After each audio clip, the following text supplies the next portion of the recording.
I always want to join the Pride Parade. Unfortunately, I didn't have a chance to do so. So I imagine what kind of clothes should I wear if I was able to join the parade. In today's video, I'm going to show you how I create a rainbow outfit for my model.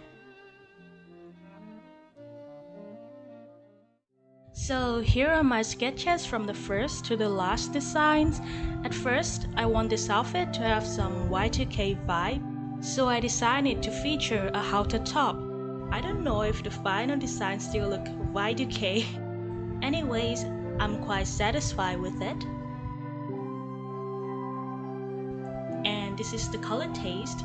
In the original rainbow flag, the color is quite vibrant. I personally find it hard to manage with this kind of color, so I make the color to be more pastel.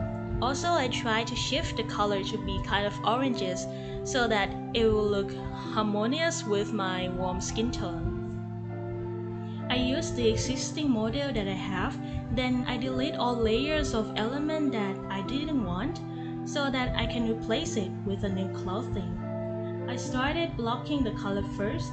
This helps me a lot to save time on shading.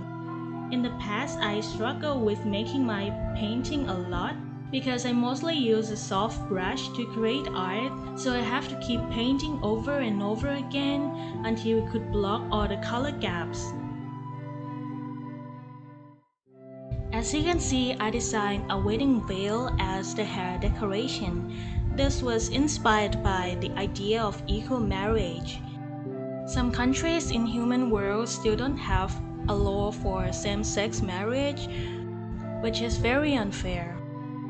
In my previous outfit, I always have a puffy skirt.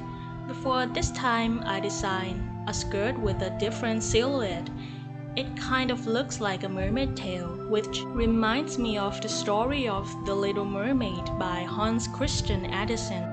There is a part where the protagonist asks the sea witch to turn her into a human so that she could meet the human prince that she falls in love with.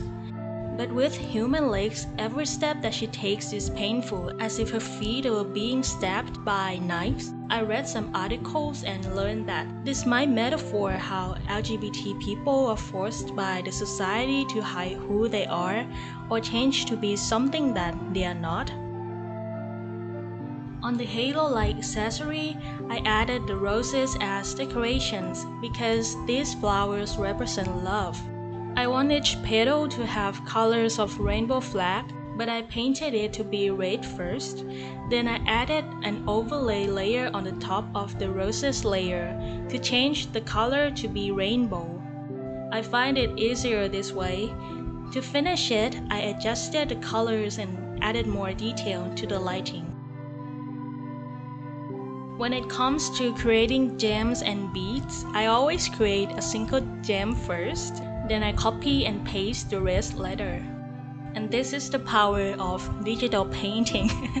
Like when you do traditional painting, you have to paint things one by one. But when it comes to digital painting, you don't have to do so. In this outfit, you have a chance to see my forehead. In my previous version of my model, I usually have a bang and hime cut.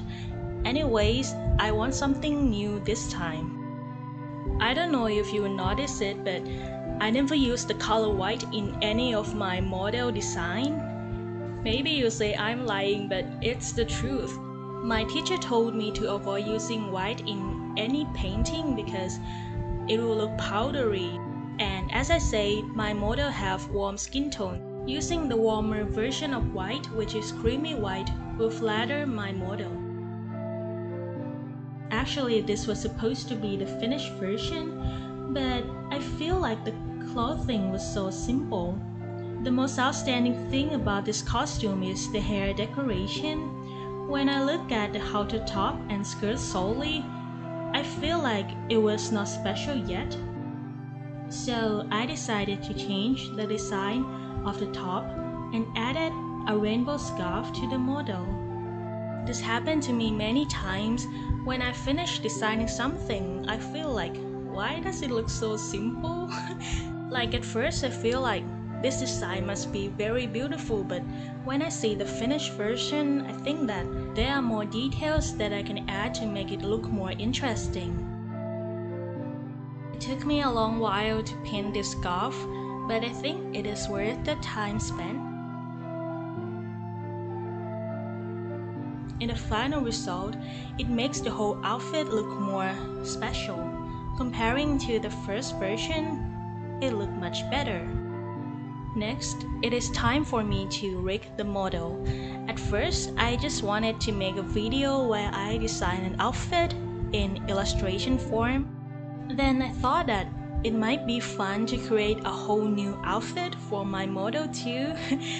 I wonder why I should work this hard, but actually I enjoy this process most of the time. I heard that many people say that live 2D rigging is hard, but personally I find it easier than rigging a 3D model. When I was in the academy, I have a final project to rig a 3D model, and I almost not finished that project and I almost failed, but at the end I managed to finish it even though it looks really bad. Maybe not that bad, but it's not that good. But when it comes to using Live 2D, I think it is more enjoyable. Yeah, I feel like I'm animating thing or something like that. I think the most enjoyable part of being a VTuber who draw and rig the model all by myself is that I am free to customize any kind of outfit that I dream of. It might take time to do, but at least I don't have to spend money on clothing in real life. Sometimes I desire to own something that doesn't even exist, but now that I have my VTuber model, I can create anything for her.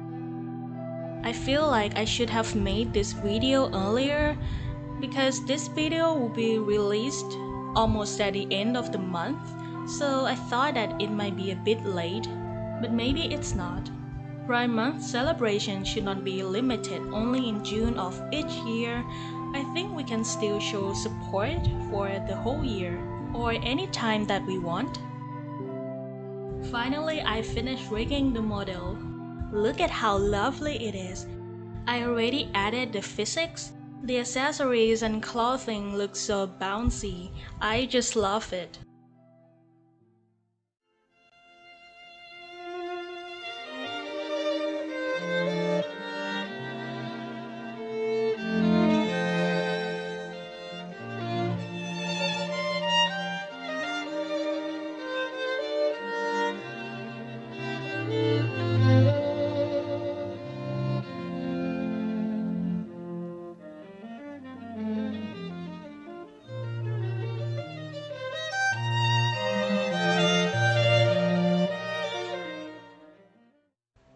So, do you like my new outfit? I'd like to know your opinion, so please comment down below if you want to. And if you like this video, please hit the like button and subscribe my channel. Thank you so much for watching and see you guys on the next video. Bye!